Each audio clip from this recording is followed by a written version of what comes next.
Welcome to learn for success. तो कैसे हैं आप सब? आई होप आप सब स्वस्थ होंगे, मस्त होंगे और अपनी प्रिपरेशन भी कंटिन्यू कर रहे होंगे।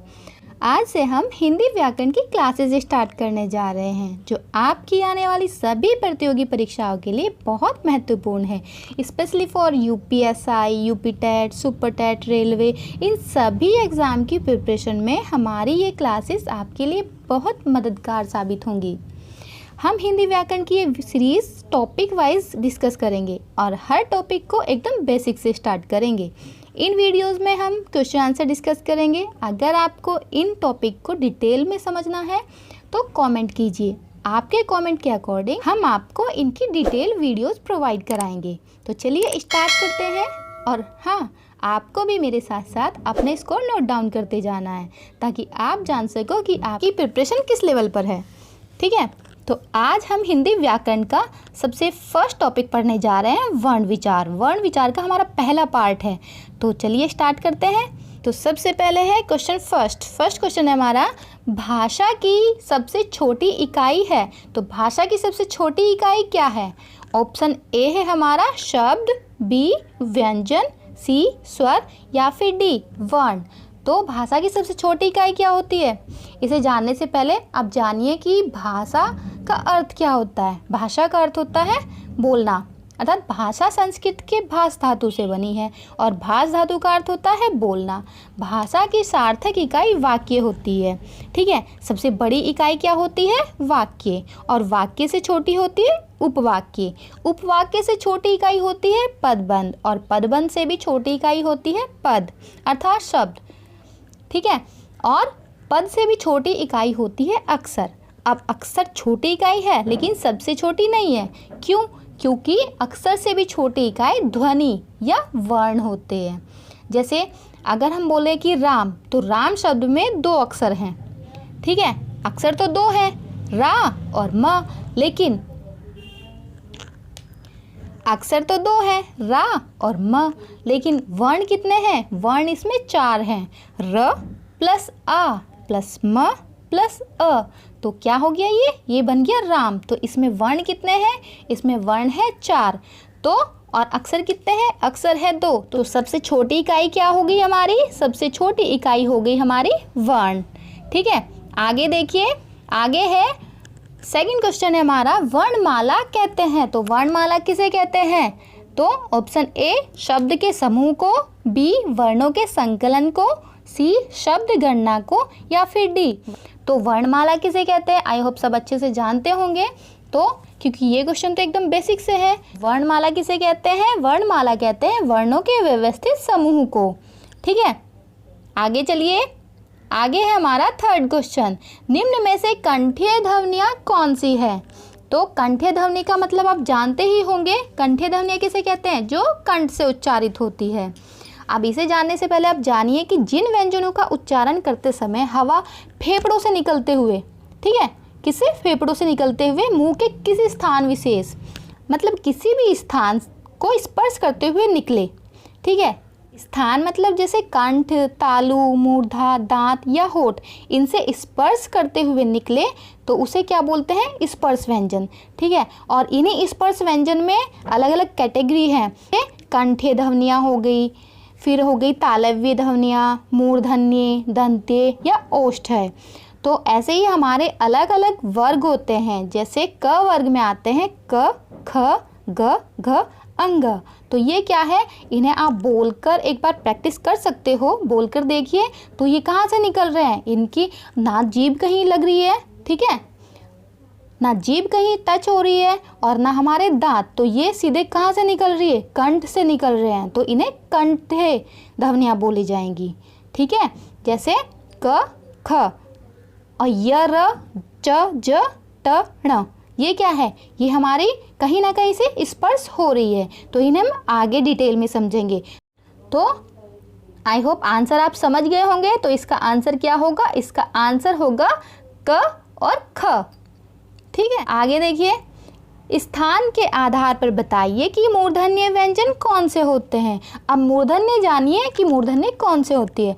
मूर्धन्य होते हैं जो मूर्धा को स्पर्श करते हैं। मूर्धा बोलते हैं मुंह के भीतर की ऊपरी छत का अगला भाग। ठीक है, जो हमारा तालु होता है उसके अगले भाग को क्या कहते हैं? मूर्धा कहते हैं। हमारी जो जीभ है वो किससे? अगले भाग से टकरा कर वापस जाती है। तो जैसे उसे टकरा कर वापस जाएगी तो उससे जो वर्ण बोले जाएंगे वही हमारे मूर्धन्य वर्ण होते हैं। जैसे ग घ, ऑप्शन है ग घ। तो ये क्या है? ये टकराया ऊपर, जीभ नहीं टकराई ना, तो ये क्या है? ये तो कंठ से निकल रहे हैं डायरेक्ट, तो ये कंठे हो गए। फिर ज झ, अब ये टकरा तो रहे हैं, ये तालु पर तो लग रहे हैं लेकिन पिछले भाग पर, और पिछले भाग को क्या बोलते हैं हम? तालव्य। ठीक है, मुंह के भीतर की जो ऊपरी छत होती है उसका जो पिछला भाग होता है उसे बोलते हैं तालु। तो तालु से बोले जाने वाले वर्ण होते हैं तालव्य वर्ण।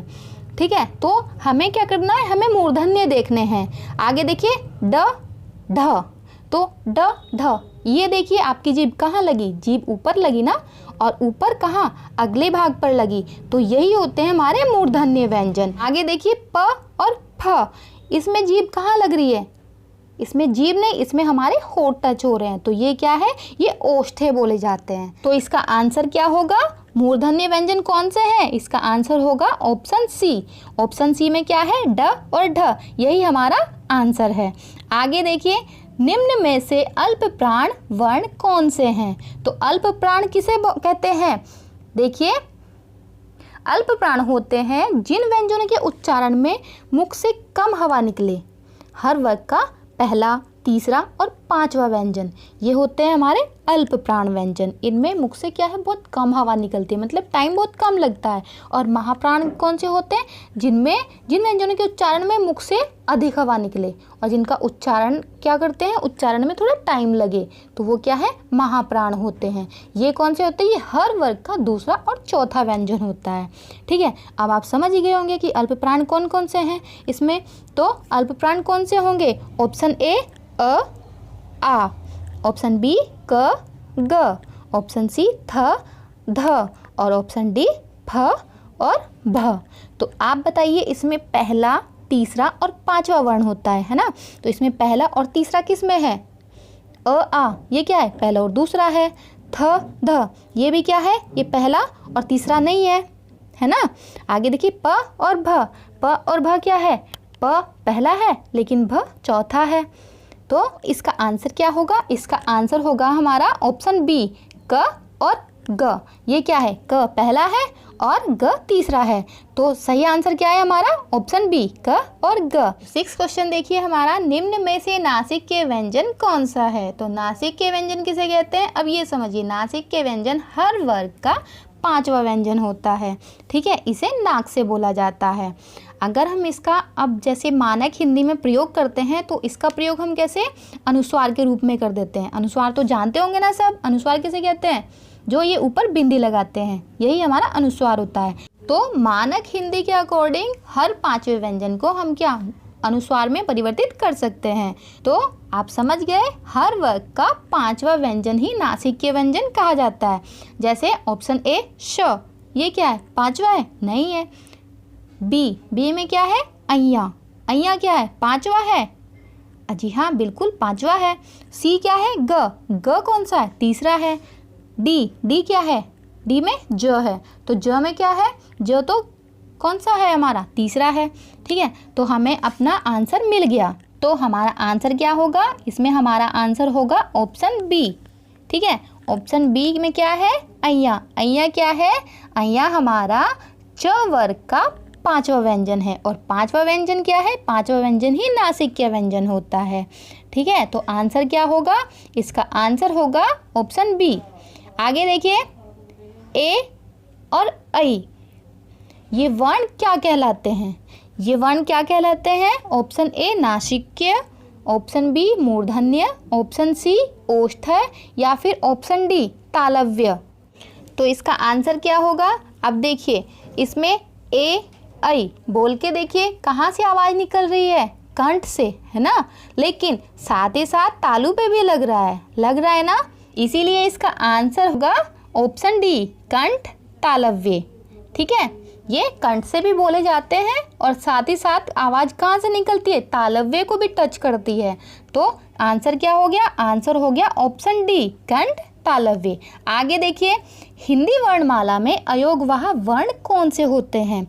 अब देखिए, हिंदी में स्वर कितने होते हैं, 11, ठीक है, और व्यंजन कितने होते हैं, 33। तो अयोगवाह कितने होते हैं, अयोगवाह हमारे 2 होते हैं, अ आ, ये किस में आते हैं, ये स्वर में आते हैं। ऑप्शन बी में है ई, ये किस में आते हैं, ये भी स्वर में आते हैं। ऑप्शन सी है ऊ, ये किस में आते हैं, ये भी स्वर में ही आते हैं। तो ऑप्शन डी बचा हमारा, इसमें क्या है, अंग अह। अंग को क्या बोलते हैं, अनुस्वार, और अह क्या होता है, विसर्ग। तो अंग और अह यही दोनों हमारे क्या है, अयोगवाह होते हैं। तो इसका आंसर क्या होगा, इसका आंसर होगा ऑप्शन डी, अंग और अह। आगे देखिए, निम्न में बताइए कि किस शब्द में द्वित्व व्यंजन है। अब द्वित्व व्यंजन समझिए क्या होते हैं। द्वित्व होते हैं जहाँ एक ही वर्ण या एक ही व्यंजन कह लीजिए, एक ही व्यंजन डबल आता है, मतलब 2 बार आता है, एक हलंत में मतलब आधा और एक पूरा, ठीक है। ऐसा नहीं है कि अलग अलग, जैसे ऑप्शन ए हो गया पुनः, पुनः में क्या है, कोई व्यंजन आधा है, डबल आ रहा है, नहीं। ऑप्शन बी इलाहाबाद, इलाहाबाद में भी सारे व्यंजन पूरे हैं। ऑप्शन सी दिल्ली, दिल्ली में आधा है। ऑप्शन डी उत्साह, उत्साह में भी आधा है। लेकिन हमें क्या करना है, द्वित्व व्यंजन कौन से होते हैं, जिनमें एक ही वर्ण की 2 बार आवृत्ति हो, ठीक है, एक ही वर्ण 2 बार आए, वो भी किसमें, एक आधा और एक पूरा, मतलब एक हलंत वाला और एक पूरा आता है। तो इसमें कौन सा है, इसमें फिर ऑप्शन क्या होगा हमारा सही, इसमें हमारा ऑप्शन सी सही होगा, क्योंकि इसमें क्या है, इसमें ल की आवृत्ति 2 बार हो रही है, एक बार आधा और एक बार पूरा, है ना। तो ऑप्शन सी हमारा दिल्ली सही है। आगे देखिए, 10th क्वेश्चन है हमारा, श स ह कौन से व्यंजन कहलाते हैं। अब देखिए, इन्हें बोलने का भी तरीका अलग अलग होता है ना। तो इसमें देखिए आंसर क्या होगा, ऑप्शन ए प्रकंपी, ऑप्शन बी स्पर्शी, ऑप्शन सी संघर्षी और ऑप्शन डी स्पर्श संघर्षी। अब प्रकंपी तो नहीं है, क्योंकि प्रकंपी किसे बोलते हैं, जो कांप के आवाज़ निकलती है, जैसे र में क्या है, कांपते हुए आवाज़ निकल रही है ना, जीभ हमारी कांपते हुए बाहर आ रही है, तो ये क्या है, ये प्रकंपी नहीं है। आगे देखिए, स्पर्शी, स्पर्शी व्यंजन कितने होते हैं, 25 होते हैं। वो 25 कौन कौन से, क से म तक, ठीक है, क से म तक जितने हमारे व्यंजन हैं वो स्पर्शी व्यंजन होते हैं, तो ये स्पर्शी भी नहीं है। फिर है ऑप्शन सी संघर्षी। अब देखिए, इन्हें बोलते हुए हमें संघर्ष तो करना पड़ता है, जैसे श बोलते हुए हमें क्या करते हैं, जीभ को दोनों ओर से गोलाई में लगा के तालू पे टच करते हैं। फिर श में क्या से है, ये मूर्धन्य श बोला जाता है। इसमें क्या करते हैं, जीभ के अगले भाग को हम ऊपर तालू से टकरा के वापस आता है, तो ये श बोला जाता है। अब स, ये वाला स कैसे बोलेगा, ये वाला स हमारा एकदम नॉर्मल तरीके से, कैसे, जीभ के अगले भाग से और तालू के अगले भाग, मतलब दांत के ऊपर वाले हिस्से पे लग के आता है, तो ये भी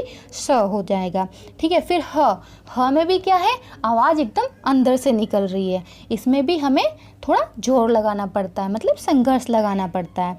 तो ये सब क्या हो गए, इनमें संघर्ष हो रहा है ना, इन सभी में हम संघर्ष कर रहे हैं। तो इसका आंसर क्या होगा, इसका आंसर होगा हमारा ऑप्शन सी संघर्षी, ठीक है। नेक्स्ट क्वेश्चन देखिए हमारा, निम्नांकित में से बताइए कि नवीन विकसित ध्वनियाँ कौन सी हैं। ऑप्शन ए ख ग, ऑप्शन बी उ ऊ, ऑप्शन सी ऐ औ और ऑप्शन डी श स।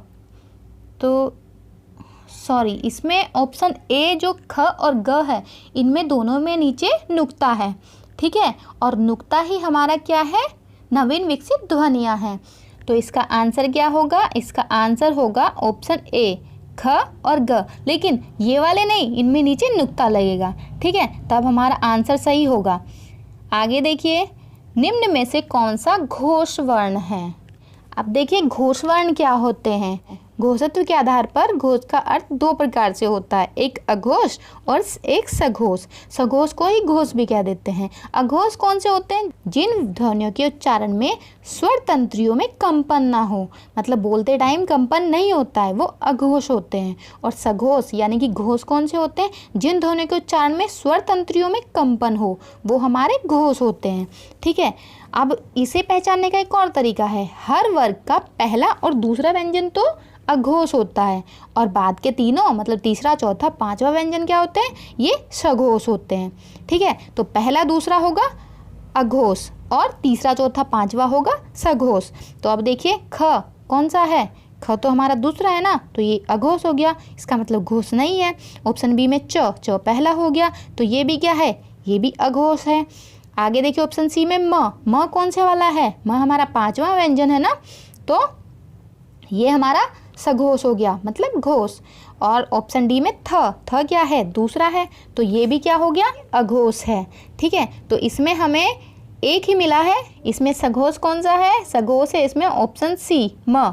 ठीक है, म ही हमारा राइट आंसर होगा। आगे देखिए कौन सा अमानक वर्ण है। अमानक क्या होता है, अमानक जिसमें हम कोई परिवर्तन नहीं कर सकते हैं। तो ऑप्शन ए ख, ऑप्शन बी घ, ऑप्शन सी म या फिर ऑप्शन डी ध। तो इसमें क्या है, इसमें अमानक वर्ण हो जाएगा हमारा ऑप्शन सी म। ठीक है, नेक्स्ट क्वेश्चन देखिए, क ग ज फ ध्वनियाँ किसकी है।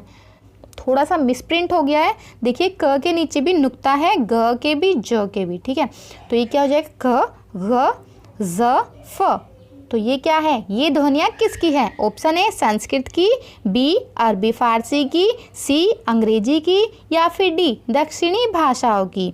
तो जिनमें नीचे नुक्ता लगता है, नुक्ता किसका यूज़ होता है, नुक्ते का यूज़ सबसे ज़्यादा उर्दू में होता है, और उर्दू की लिपि कौन सी है, फारसी है। तो ये भी आप समझ जाओगे। ठीक है, तो इसका आंसर क्या होगा, इसका आंसर होगा ऑप्शन बी अरबी फारसी की। ठीक है, तो जिनमें नुक्ता लगेगा वो ध्वनियाँ किसकी होंगी, अरबी और फारसी की। आगे देखिए नेक्स्ट क्वेश्चन है हमारा, हिंदी में मूलतः वर्णों की संख्या। तो ये तो आप सबको पता ही होगा, हिंदी में वर्णों की संख्या कितनी होती है, हिंदी में वर्णों की संख्या। अब देखिए इसमें भी थोड़ा सा विवाद है। विवाद कैसे है, हिंदी में वर्णों की संख्या को लेकर विद्वानों में बहुत मतभेद रहे हैं शुरू से ही। ठीक है, हिंदी में वर्णों की संख्या जो किशोरीदास वाजपेयी थे उनके अनुसार तो 43 थी, मतलब 43। कामता प्रसाद गुरु थे, उनके अनुसार 46 थी। उदय नारायण तिवारी के अनुसार 51, और जो धीरेन्द्र वर्मा थे उनके अनुसार तो 53 थी, मतलब एक और ज़्यादा हो गई। जैसे 13 व्यंजन मानते थे वो और 40 जैसे 13 स्वर मानते थे वो और 40 व्यंजन। ठीक है, लेकिन सभी विवादों के बावजूद लास्ट में जो सर्वसम्मति से बताई गई वो वर्णों की संख्या कितनी थी, वो थी हमारी 52, मतलब 52। ठीक है, वर्णों की संख्या वर्णमाला में कितनी है, ऑप्शन सी होगा हमारा 52। ठीक है, कितनी है, 52 है। आगे देखिए, आगे हमारा आता है 16 क्वेश्चन है, अक्ष ध्वनि किसके अंतर्गत आती है। अब ये अक्ष देखिए इसे कैसे पढ़ते हैं, अगर ये शब्द के स्टार्टिंग में है तो इसे हम अक्ष न पढ़ के छ पढ़ते हैं। ठीक है, जैसे क्षेत्र, और अगर ये बीच में है तो हम इसे अक्ष पढ़ते हैं, जैसे अक्षर। ठीक है, तो आगे देखिए इसके किसके अंतर्गत आती है, तो ये ऑप्शन ए देखिए मूल स्वर, ऑप्शन बी घोष वर्ण, ऑप्शन सी संयुक्त वर्ण या फिर डी तालव्य। इसको कैसे वर्गीकृत करेंगे, ये होता है संयुक्त वर्ण। अब देखिए ये किसके अंतर्गत आता है, क्योंकि ये अकेला 2 व्यंजन को मिला के बनता है। ठीक है, 2 वर्णों की आवृत्ति के बाद ये बनता है। जैसे अक्षर को कैसे बनाएंगे हम, क हलंत वाला क प्लस श, ठीक है, मूर्धन्य श, तब बनेगा हमारा क्या, अक्ष। ऐसी त्र कैसे बनता है, त हलंत वाला त प्लस र। ठीक है, ऐसे ही हमारा ज, ये किससे बनेगा, ज प्लस अय्या, और श्र किससे बनता है, श प्लस र। ठीक है, तो ये क्या है, ये संयुक्त व्यंजन हो जाएगा। संयुक्त व्यंजन कितने होते हैं, संयुक्त व्यंजन 4 होते हैं। कौन कौन से, अक्ष, त्र, अज्ञ, श्र। तो इसका आंसर क्या होगा, इसका आंसर होगा ऑप्शन सी संयुक्त वर्ण। संयुक्त वर्ण के अंतर्गत ही ये आएगा। आगे देखिए, हिंदी शब्दकोश के अक्षर को क्रम किस वर्ण के बाद आता है। तो देखिए अक्षर का क्रम किस वर्ण के बाद आएगा। ऑप्शन देखिए, ऑप्शन ए क, बी छ, सी त्र या फिर डी ज्ञ। तो ये किसके बाद आएगा। अब देखिए अभी आपको जस्ट अभी बताया है कि क और श के मेल से ही हमारा क्ष बनता है, तो ऑब्वियसली ये किसके बाद आएगा, क के बाद आएगा। तो इसका आंसर क्या हो जाएगा, इसका आंसर हो जाएगा ऑप्शन ए क। ठीक है, आगे देखिए अज्ञ वर्ण किस वर्णों के संयोग से बना है, ये हमने अभी बताया था आपको। ये ऑप्शन देखिए ज और अय्या। अब ज और अय्या के बाद नहीं हो सकता क्योंकि ज भी पूरा है और अय्या भी पूरा है। आगे देखिए बी ज प्लस अय्या। सी है ज प्लस ध, ये तो बिल्कुल भी नहीं हो सकता। और डी हो गया ज प्लस य, ये भी नहीं हो सकता। तो इसका तो आप जाहिर सी बात है एकदम बता ही दोगे। तो इसका आंसर क्या होगा, इसका आंसर होगा ऑप्शन बी ज प्लस अय्या। ठीक है, आगे देखिए नेक्स्ट क्वेश्चन है हमारा अघोष वर्ण कौन सा है। अब अघोष वर्ण अभी आपको बताया था ना, तो अघोष कौन सा होता है। ऑप्शन देखिए, ऑप्शन ए अ बी ज और झ, सी ह या फिर डी श। तो इसमें क्या बताया था अभी कि अघोष कौन से होते हैं, पहला और दूसरा, और सघोष कौन से होते हैं, तीसरा चौथा पांचवा। देखिए इसमें थोड़ा सा मिसप्रिंट हो गया है। ऑप्शन डी में हमारा ये वाला श ना होके ये वाला श होगा। ठीक है, तो इसका आंसर क्या होगा, इसका आंसर हमारा ऑप्शन डी होगा। आगे देखिए, आगे हमारा लास्ट क्वेश्चन है घ का उच्चारण स्थान कौन सा है। तो घ का उच्चारण स्थान कौन सा होता है। ऑप्शन ए मूर्धा, ऑप्शन बी कंठ, या ऑप्शन सी तालु, या फिर ऑप्शन डी दंत। तो ये हमने आपको बताया था कि कंठ से कौन से बोले जाते हैं, क ख ग घ, ये किससे बोले जाते हैं, कंठ से। तो इसका आंसर क्या होगा, इसका आंसर होगा ऑप्शन बी। ऑप्शन बी क्या है, कंठ, जो कंठ से बोले जाते हैं, जिनका उच्चारण स्थान कंठ से होता है। तो घ का उच्चारण स्थान किससे है, कंठ से है। तो यही इसका आंसर है।